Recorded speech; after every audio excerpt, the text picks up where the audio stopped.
This is your Pain Game podcast, where we talk about the game of living in and with chronic pain and trauma, getting to the heart of how to heal. I am your host, Lyndsay Soprano.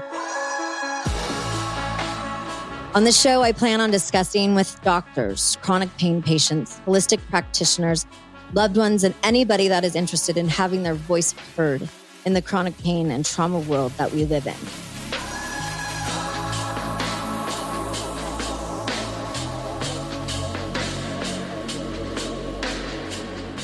So, everyone is driven in the fog before, right? Visibility drops, sometimes in an instant all around you.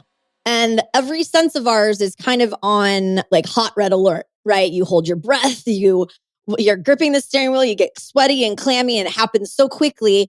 And at least from my perspective, you get closer to the windshield because you're squinting and you're trying to see where you are. And I've driven through every single state of the United States, as well as all through Canada outside of Alaska. And I have been in some of the scariest situations when it comes to fog and snow, of course, as well. And, it has a life of its own, and it's scary and it's unknown and it's dreary and cold and murky, which we go through in life, right? But then suddenly out of the blue, you get through the fog and it's like, whoo, the sky is clear just like in an instant. And that fear that you had is instantly lifted. And in putting together this episode, I was thinking about fog, and you'll understand in a minute. The word fog has actually been a constant in my life if I look back and also look at the present. And add CRPS and chronic pain, talk about brain fog. But I grew up with a family of sailors. And where I heard story after story and continue to from my father's wild and crazy shenanigans of his life. My gosh, my dad has stories of foggy nights that my dad spent on the ocean. I have a cousin who's a merchant marine. I have other cousins that are boat builders and racers and sail makers. And my father was a navigator and a racer and a boat builder. And one of the things that he did was he taught me how to navigate through tough and terrifying waters through the fog as I've grown, the best that he could. And having sailed with the likes of, Dennis Conner and other famous sailors, along with building the first catamarans with now deceased Hobie Alter Sr., and creating some of the most amazing navigational systems for boats. So he's come through a lot of labor of love going through the fog from a sailing perspective as well.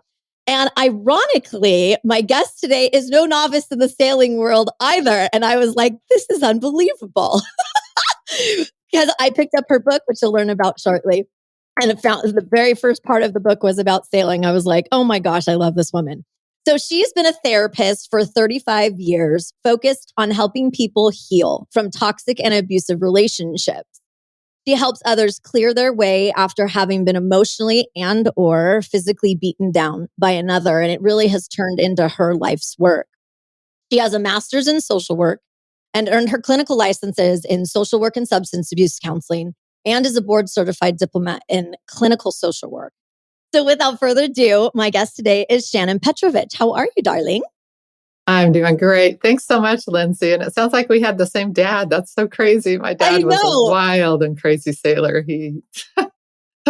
We could talk stories all the time, I'm sure. Well, so happy New Year, Shannon. Thank you for being here with me today. Thank you, Lyndsay. I'm so happy to be here. It's really exciting. Yeah. I mean, can you believe we got through the holidays in one piece? My gosh. Somehow. I've talked to more people that when the holidays were starting and when everybody, when they were playing Christmas music before Halloween, and everyone just going, God, I just want this year over. And I feel like 2022 was more challenging than even 2020 and 2021. From my perspective, I feel like we all started to kind of look more through the fog that we went through over the past, almost 3 years as an entire globe. So thanks for being here to help support us through our mental health issues. Absolutely. Well, without further ado, let's get it started. So I'd like us to chat about the escalation of mental health across the world and your trauma-informed, strengths-based approach to helping people fully become the person that they were created to be out of this fog and into the safe harbor of their lives. Are you cool with that? Sure. All right. Well, I'm rolling out the red carpet for you, babe. Thank you so much. Jump on in. Well, I think mental health issues have been around forever, of course, but the past few years have been extremely challenging and really challenging for relationships too. I think that being isolated, being, everything kind of going into chaos, a lot of people losing their jobs, a lot of people having to work differently.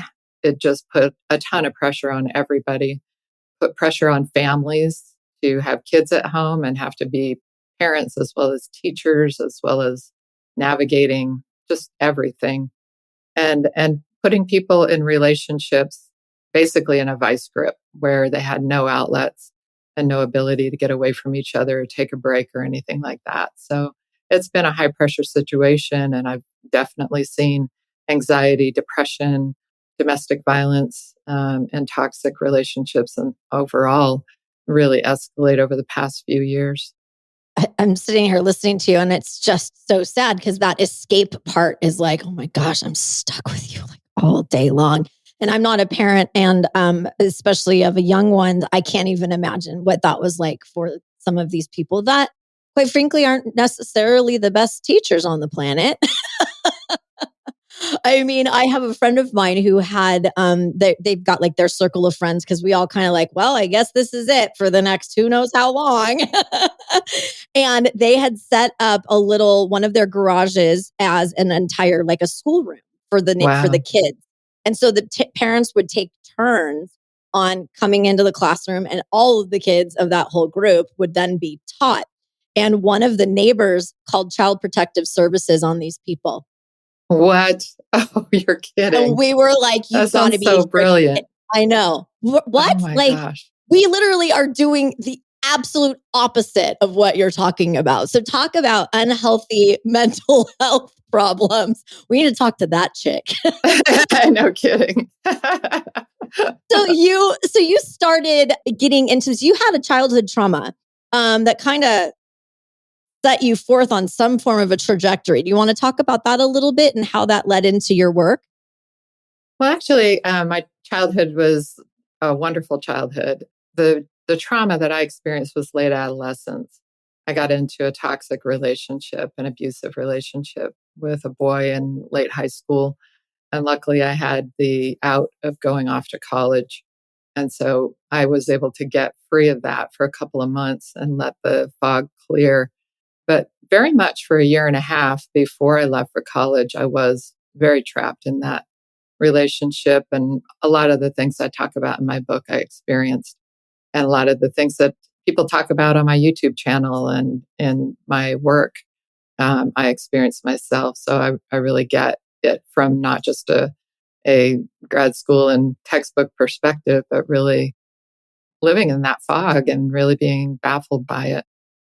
How long did you struggle with? Well, I mean, traumas are hard. It's hard to tell. Like for me, I'm like, I don't know which one to start with.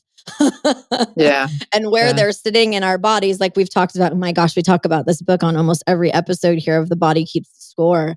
And you've mentioned that as well. Did you have physical things happen to your body, like chronically ill? Did you have things that were hurting more? Did you suffer with chronic pain? Did you have anything like that from traumas that you had to work through? I think I did, and I think it was probably years and years later that I realized it because in the moment you don't really understand a lot of what's going on and I think it's very true that the body keeps the score, that we internalize a lot of what goes on, and that getting free physically doesn't mean you're free emotionally. And so, even though I got done with that when I was 19 years old, I don't think I processed it until years later when I was in grad school or actually, it was when I was working for a domestic violence shelter right before I went to grad school. And was probably part of what drove me to grad school. And I was asked to do a training for the volunteers. And in the midst of the training, I just fell apart and didn't realize until that moment that I had been traumatized. And so it was just a fascinating experience of thinking I was fine and walking into that and just completely imploding. And Yeah. I'm here to help guide you, and I can't keep my shit together. Basically, basically. And so luckily I had some good therapy at that point and was able to kind of really start to sort things through and then realize, this is what really drives me and lights me up. And this is what I have a passion about. And I went to grad school at that point and became a therapist. So yeah, it's been a journey. Journey. I'm reading another book. I read like crazy. And now I'm reading even more with this show because there are so many wonderful books that some of my guests have written, you being included in that. And I'm just like, oh my gosh, I don't have enough time to get to, because I don't want to miss out on the messages that you have in your book, right? So, do you want to talk a little bit about your book actually? Because I was going to have it more towards the end, but I'm feeling like it's a good flow right now. Sure. So about 5 years ago, 4 or 5 years ago, I decided that sharing everything that I've learned, just 1 hour, at a time with one person at a time, just didn't feel really satisfying enough. I really felt like there are millions of people around the world that needed help with mental health issues and relationships. And so I started a YouTube channel called Therapist Talks. And over the course of those 5 years, people really were resonating with the toxic relationships, narcissistic relationships, domestic violence issues. And so that became the primary focus and what people wanted and what I felt like I needed to share. And then over the past year, I realized the 10-minute videos weren't enough. And I wanted to really genuinely help people to get well, people who aren't necessarily able to access therapy. And so I pulled together a book called Out of the Fog into the Clear, journaling to help you heal from toxic relationships. With the idea that if you have a bunch of journal prompts throughout a book, it actually gives you some self-help guidance on how to work these things through. And I really started with the toxic relationship a lot of us have with ourselves because, when you talk about chronic pain and physical difficulties, I think mine were very much surrounded or foundationally the toxic relationship I had within my own head. I was just constantly putting myself down and constantly berating and degrading myself. And I think that then I was always sick because, those 40,000 messages you give yourself a day, if they're all toxic, how can you live? How can you, 40,000. I feel like I have 140,000. well, 40,000 is a lot. And I don't know who sat there and counted them Yeah, as I they know. Who floated is by. this But person? that rings true for me. When I tried to write them down, a therapist back in my 20s said, write down every time you say something mean to yourself. I'm like, oh, My that's a God. dumb thing to say. But then I I don't started have this doing it and I'm mountain of like, holy available time. crap, it's just not going to work. It's just Well, constant. we are our harshest critics. I catch myself in negative self-talk all the time and I'm like, I use the words I hate my body all of the time. And it's Oh, something man. that I just need to shift. And each time I say it out loud, I'm like, I'm not just thinking it to myself. I'm saying it out loud. And I'm like, gosh, Ouch. Lyndsay, you work with intentions. Yeah. Every day I wake up and I'm like, all right, here we go. It's another day. And it is a cognitive decision to get out of bed and put my feet on the floor because my feet is where, my pain is the worst. And it's like, these little guys who I've named Thelma and Louise. I'm like, all right, Thelma, all right, Louise, it's time to cause some mischief today. But, throughout the day, I get my pain increases, or sometimes it will decrease depending upon how my night of sleep was or what I've got on my plate. But man, I have to work so hard on that critic. Right. And that's where it all starts because if we can't be kind to ourselves and compassionate with ourselves, then we're going to find a toxic relationship that is familiar. And I don't say comfortable. People say, oh, you're comfortable in that. No, no, no. It's miserable. It's awful. It's horrible, but it's familiar. And so if you have that toxic relationship in yourself, if you had it in childhood that then became your inner world, and then you do it to yourself internally and you're not aware of it or you are aware of it, you're going to find that resonance with other people who are also toxic. So it's very important that we address that first. And that's why the very first set of journal prompts is all about that. And it's all about finding out where that came from, because it could have been very old, or it could have come from that toxic relationship that you had in whatever time of your life. And it's just so critical that we find self compassion and self care. Yeah, no kidding. And the self-care thing is something I'm getting a little bit better at each day. Like the type A, like get to the finish line, get it done, deadline oriented person that I am, sailor, racer, Yeah. speed racer, all those things. I want to be better now. I want to be fixed now. I want these traumas out of here, especially as I'm doing this show and I'm learning so much more about myself during this process. So it's like me unpacking as well. And with each episode, there's some heavy stuff that we talk about and some of the stories that people share and are trusting me to help them share their stories. It's like, and I'm so great. I'm just grateful. And so over the course of the past couple of months, as I've really been diving into this and diving into that self-care side of me, I'm like killing it when it comes to boundaries. Yay. Like, for example, I had to reschedule our episode, right? Because I was in so much pain. Old Lyndsay would have done it anyway. Right. And that would have been a disservice to you and it would have been a disservice to me. And I was like, this is such a simple thing. She's not going to like lose her mind and not do the show.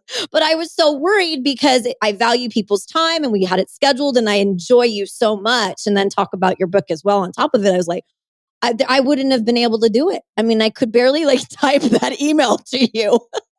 And I totally applaud you for doing that, because that's the kind of self care that gives us the foundation to care for ourselves in relationships. So when we're caring for ourselves first, then we can care for ourselves in relationship. And then when others are offensive to us, we go, no, that doesn't work. No, that does not work for me. No, no, no. And that's when we learn to set real boundaries with people. Yeah, and it's hard. I mean, it's really hard, especially when you're a people pleaser. Like Mm-hmm. I'm pointing at myself and just shaking her head at me. I am definitely a people pleaser. And it's like, great. I'm number 20 on the list of everybody that I've taken care of today. And then by the end, I have nothing left to give. And I'm just exhausted and resentful. And like, why am I resentful? I'm the damn person who did it. But it comes, it comes with it. It's that fog. It's like resentment, just like, ugh, I can't believe I did all of that for you. Well, I didn't even ask you to do it, Lyndsay. Like, Right. And the ugh. people pleasing, placating, and peacekeeping, and the three P's, those are how we undermine ourselves and how we don't tell the truth in our relationships. Because a lot of times we have kind of this martyr approach where we think we're doing everybody a favor by not telling the truth, by not having boundaries, by people pleasing. And the truth of it is that nobody actually likes that unless they're a narcissist person. Nobody Well, actually. unfortunately, some of those people that I was doing are just so. But a real relationship wants to hear your truth. They want to hear your thoughts, feelings, emotions, moods, ups, downs, whatever, dreams, aspirations. And so when you share all of yourself in a relationship, then you're giving that relationship the ability to grow into something meaningful. When you're people pleasing and placating all the time, you're actually not sharing anything of yourself.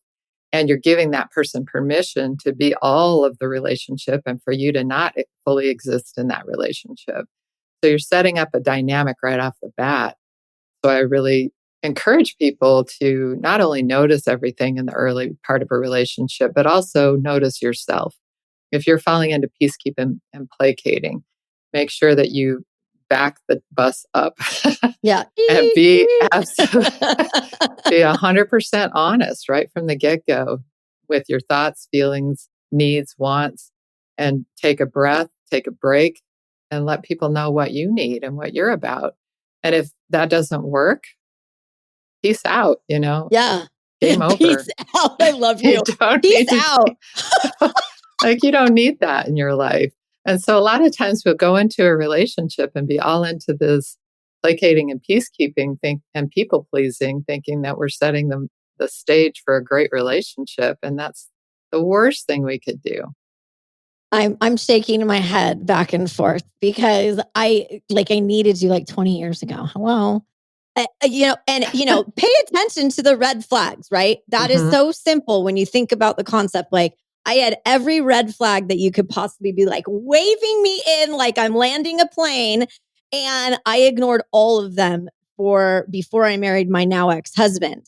And I'm looking back and reflecting on that decade that I lost Yeah. and lost myself throughout all of it, and how I'm just now kind of starting to fully understand the grip of what that relationship was and how I did exactly what you said not to do.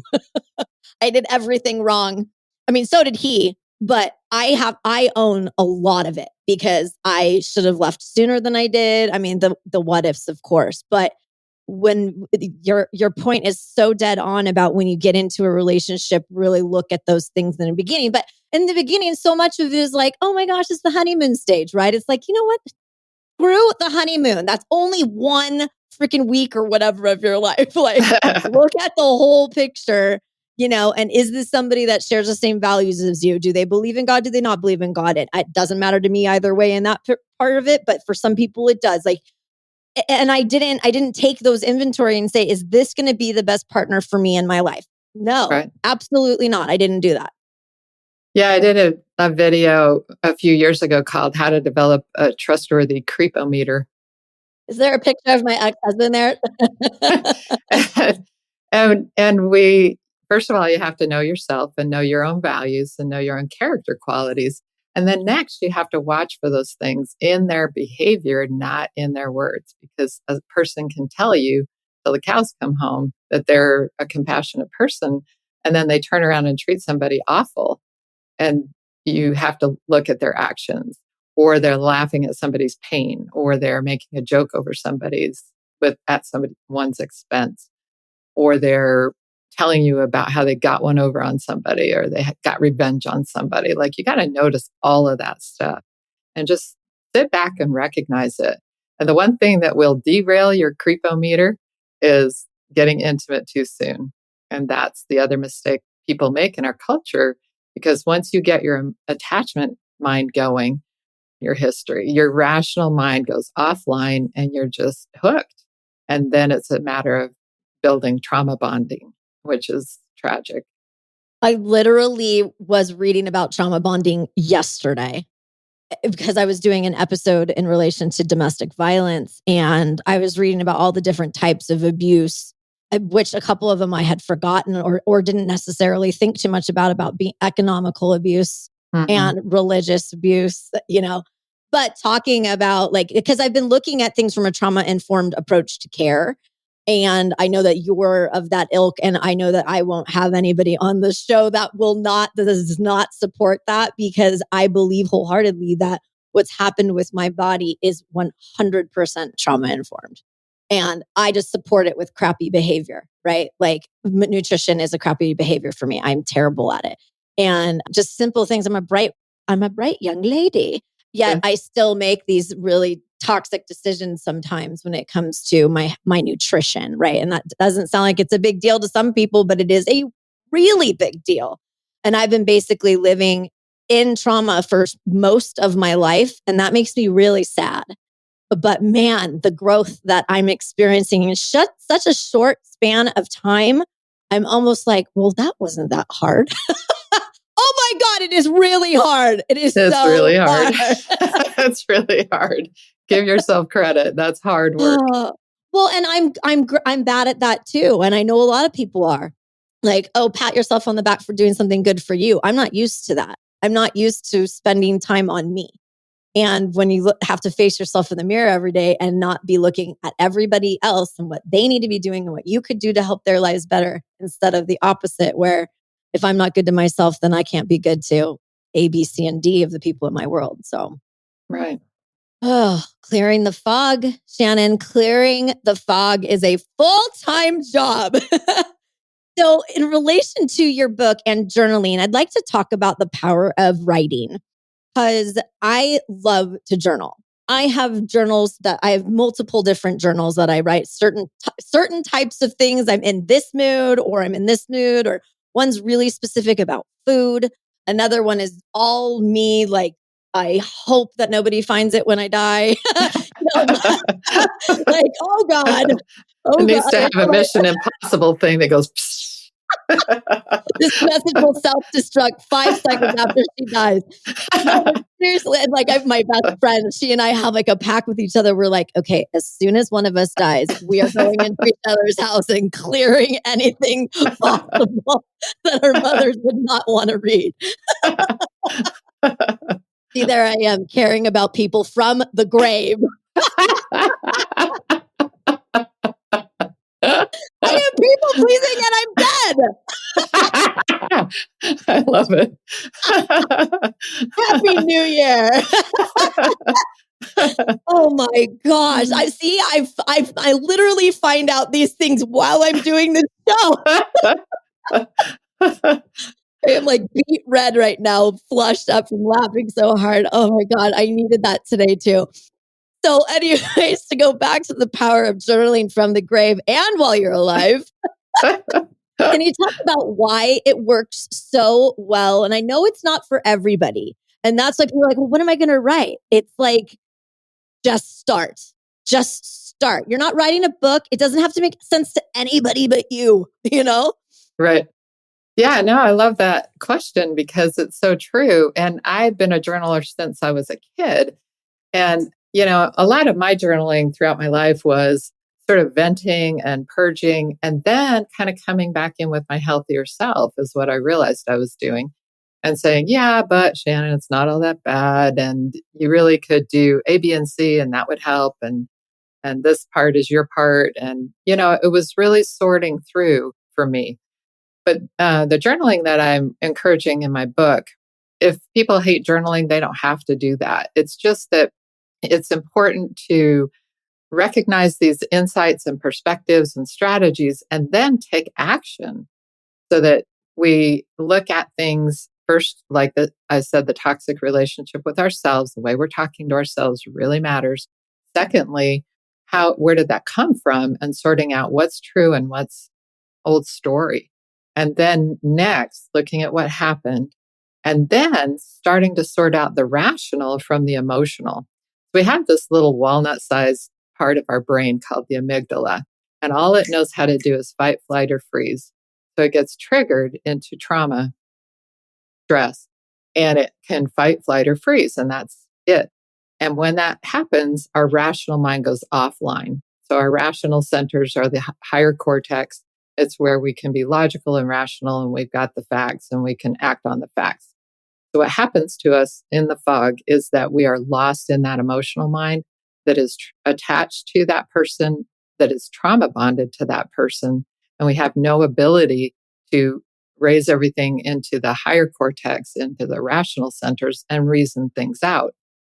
So when we get a chance to be rational and line out the facts, just facts, we can say, yeah, this person is unhealthy for me. This person is, since I've been with this person, I'm more anxious, I'm more depressed, I have lost myself.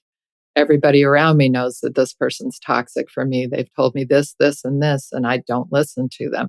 So when you line out the facts and you write them out or tell them to a friend because you followed this by talking with a friend about it, then you can keep that rational mind clear and you can make a healthy decision based on the facts. And then you can drag the little amygdala along with you because it is not going to want to go. It's going to go kicking and screaming into the abyss, is the way it sees that. And you're going to feel scared and that your attachment is important, more important than your rational mind. But you have to make a decision. You can still feel like you love that person and you can leave. And that's the part that I didn't get when I was young. Yeah. I didn't see that you can make a rational decision. You can walk through that decision, even though your emotional mind is not there. I recently did a video called Follow Your Heart is the Worst Advice Ever. Oh my God. Totally. If you're involved with a narcissist, because your heart is going to be hooked in for a while. You are going to get out and be hooked for a while. So don't follow your heart. You have to follow your wise mind. And that's the part that I didn't get and that I really want people to hear, if you remember nothing else from this episode, that would be the piece that I would hope that you would retain, is that there is a rational solution to this. And that's the solution you need to follow, not your heart. Everybody just take a beat on that for a second because I need one. That little walnut of mine is like a grapefruit. And I know that it is. In fact, I don't know who I was telling yesterday or the day before, something, it was sometime this week. I was talking about how I'm an only child with my mom and my dad, and we are very emotional, the three of us. Like, we'll cry at a telephone commercial, we'll cry when someone spills milk, for sure, whatever. And we would always go in. We had this like walk-in pantry, and like we'd be in the middle of like a family event, and the three of us would just like go into the pantry and just cry. Wow.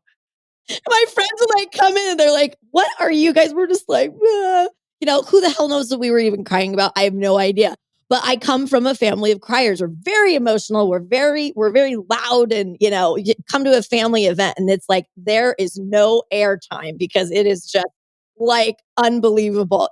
So yeah, that part of your brain is, I feel like it's overdeveloped and it's overused, and I think slowly but surely it is shrinking to the size of a walnut as I'm doing so much work on myself and taking so much inventory. But man, that's a tough one to say, to not lead with your heart. That's kind of what my whole thing has been. Great. That's hard to do, to set your emotion and your heart aside and really make a rational decision. It makes it so much easier in my mind that, oh, okay, well, we made a rational decision based on facts instead of making an emotional decision, because, man, most of those end up being really bad decisions. They are. And the analogy of the fog is really a great one, because it feels like that. And your introduction was perfect. And when you're a sailor out on the water, you literally don't know where you are in relation to anything. You feel like you could have spun 180 degrees and you have no idea. It's just so disorienting. There's literally no up, no down, no sideways. It's just crazy. You don't know whether to stay still, but something could hit you even if you're staying still, and you sure don't want to motor or sail through it, because what are you going to hit? So you have to then trust the radar. And if the radar screen tells you, here's the channel, there's a ship coming, then you steer by that radar. And steering by radar is scary as all get out too, because it's just these little green lines on a screen. Right. But those are the facts. And so it's just like when you journal out the facts of this relationship. Those are the facts, and you have to steer your ship out of this channel by those facts, even though it's scary to look at those green lines and just steer by those green lines. Those are the facts. So it's a great analogy, and it kind of holds together well. And it's just as scary in real life as it is out on the ocean.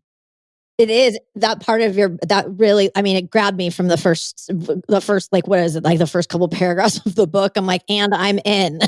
Because everybody's experienced darkness and the fear of fog around them. I don't know anybody that would say, I've never been in fog before. Like, no, like that, it's such a good place to, or a good way to explain that fear that we live in. And I like that radar idea in relation to, you have to just trust it and you have to follow it. It's like our Right. GPS. I'm like, why the hell are they taking me this way? Just trust Waze. Just trust Waze. They will get you there, even though they take you off the freeway and make you drive through like really gross spots through Los Angeles. I'm like, talk about fog. I'm like, oh my God, Whoa. 10 and 2. I'm not sure I'm supposed to be in this part of the neighborhood. Oh, God. man. Little skinny blonde white girl. Wait, there's some pretty scary neighborhoods. But nonetheless, those scary places, I got through them, and I got to my destination by trusting that GPS. I mean, it's great analogies, Shannon. These are so good. I love them. Thanks. So I have a question for you in relation to journaling as a whole, not just in the use with your book, but Do you recommend that you go back and read journal entries? I mean, I always have, just like for the past like week or two, maybe be like, oh, what's been going on? Have I made any progress? Oh, great. I've done nothing that I said I was going to do. Fantastic. Do we do, God, do you recommend going back and looking at some of them? Or is it kind of like it's just for each person? I'm just curious. Yeah, and that's an interesting question because I think everybody is so different and unique. I think some people can go back and read their journals and say, oh gosh, there's a goal that I set that I didn't follow. I think I'm going to bring that one forward. Or I really have made a lot of progress. It feels good to be seeing things differently. But for other people, it may be a part of the rumination. And so, one of the problems with being in a toxic relationship, either with yourself or others or both, is that we tend to be very other focused. So, when you're in that awful relationship, part of what they are doing is they're all about control and manipulation and needing you to constantly adore and feed and nourish them with your adoration and your attention and blah, blah, blah. So your attention has to be on them all the time. You have to attend to their every mood, their every whim, their every thought, feeling, need, etc. When you don't, then they start to have a little fit or a little tantrum or a little, spin out. And that makes you jump into people pleasing harder. And then they kind of give you a little nugget of praise or a little breadcrumb of attention back just to let you know you're doing it right. So you want to recognize that over time, you're training yourself, they're training you, and then you're training yourself to attend to them constantly. So when the relationship ends, you're still ruminating about them until you work through that. And so that's another piece of the recovery that's so, so important. I've worked with people who were still ruminating 20 years later, 30 years later.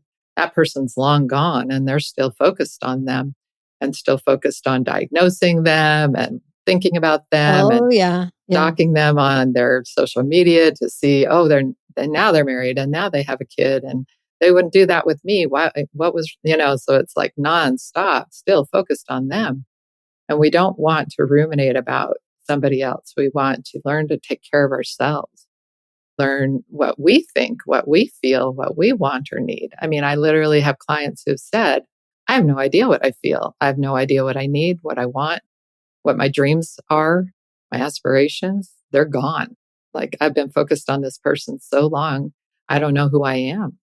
So, the last entire bunch of chapters of my book is how to reclaim yourself, reclaim your sense of self, your connections, and really your whole life, because typically you've lost a big chunk of yourself when you've been in a relationship like that. So it can be healthy to look back on your journal entries, or it can be really unhealthy. Journaling can be healthy and unhealthy. If you're just doing nothing but ruminating in your journals or nothing but focusing back on the old stuff in a ruminating way, that's not healthy. You have to start focusing out on your life. Yeah. And the go forward and how that past has led you to where you are. And it's a part of the fabric of your being, but it doesn't need to be in every one of your blankets. Yeah. Yeah. Yeah. Wow. I just came out with that. That's just genius, isn't That's it? awesome.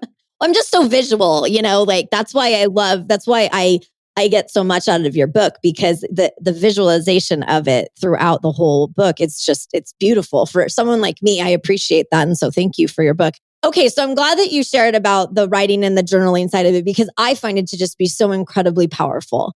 But I do love to write. And I'm not a terrible one either. So that's helpful. But I don't think that people should be afraid of it, because it's just for you, It may end up turning into something cool down the road, like who knows what, a book can come out of it, or who knows. But I think using your book as part of a daily, almost like your own daily bread, right? It's not religious in nature. It's just like getting into it and writing out. And I have a specific time that I do it too. I start my morning, I do this, that, and the other. So it's part of my routine. And it took me a while to get there, to get it I, into a routine. Yeah. yeah. And I think it's a great way to dialogue with yourself, because again, if you don't know who you are, what you like, what you think, what you feel anymore, it's a great way to get back in touch with all of that. And it's can be so healing and so wonderful.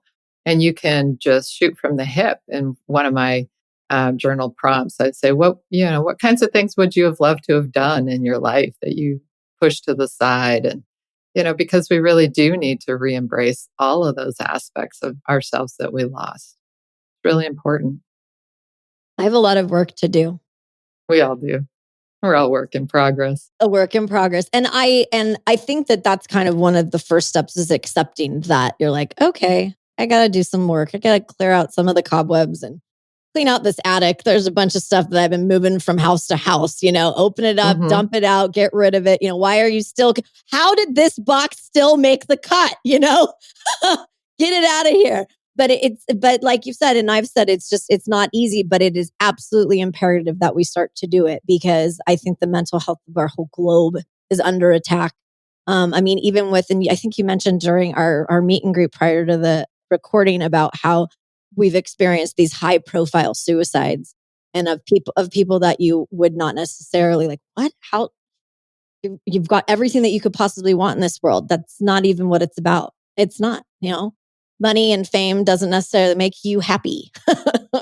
Right. And it is about relationships, right? At the end of the day, what matters? Relationships. It's how we show up with each other. It's how we are in relationship with each other. It's feeling known and heard and seen by other people, and loved and cared about and respected by ourselves and other people, and not falling into despair. I think suicide comes from despair. And oftentimes that's because people feel completely alone. Even when they're surrounded by people, they can feel alone.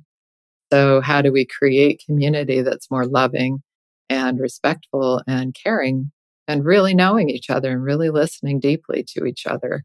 I think those are the things that really matter.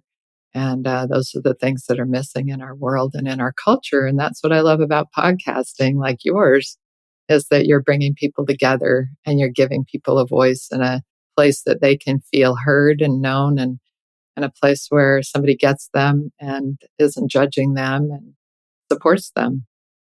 Yeah, I work very, very hard to make sure that this is as safe as can possibly be. And how much of a failure I am at 99% of the stuff that I need to be doing, I'm not that. See, there's my harsh critic again going, meh, meh, meh, oh my gosh, Lyndsay, I swear. Well, I need more fog clearing, that's for sure. Well, thank you so much for your time with me today. And I know we'll be talking after the show and after, in the future, because I really, really enjoy. And do you have another book coming out anytime soon by any chance? This one was a lot of work, Lyndsay. Oh, yeah. You're like, geez Louise. I need when you people to please ask me that, I'm like, oh my gosh. Actually, you know what? I do have a book in my heart that's about my dad and his wild antics, and half of them are sailing related. So that is so interesting. My dad and I have been talking about writing a book. Really? And about some of the crazy stories that he has had at sea. So maybe we could co-author something about our dad. It's going to be called Jump, damn it. Because my dad used to just say, we would go screaming into a dock, and he would say, jump, damn it. And we as kids would just jump off with the line, and we'd reel it around some post or some cleat or something, and just hope and pray that it didn't go smashing into the dock. Your family sounds a lot like my family. One quick story before we go. So we're in the UP, which is the Upper Peninsula in Michigan, and my family has a cabin up there. And it's just beautiful out there. But I'm running along the dock. I'm little, and all my cousins were all sailors and crazy people. Anyway, and I'm running down the dock, and I get this splinter in my foot that's like it's like basically a big piece of wood in my foot, right? And my grandpa was a pediatrician. And so he yells to my dad, he's like, Louie, go get me a kitchen knife. So my dad comes out with like the biggest knife from the kitchen block, and he's cracking up. He thinks this is the funniest thing on the planet. My grandpa sits me up on his lap, and he digs into my foot with the knife, and he's like, go run it off. Like, get out of here. That totally sounds like my dad too. It's like skiing. I'd fall. My dad's like, get up. Well, thank you so much again. This has been wonderful. Thank you, Lyndsay. Yeah. And maybe we can do another when your next book comes out. I You're would like, love oh that. God. That will be a lot of fun. Well, let the healing begin here as we take on our new year. You are exclusively invited to share this fog lifting VIP pain journey together. Let's get to the heart of how to heal with you by my side. Please follow the Pain Game podcast wherever you digest your podcast content. We'll be there. Visit us at thepaingamepodcast.com and follow us on all the socials. Thanks for listening, my little VIPs. Catch you on the other side.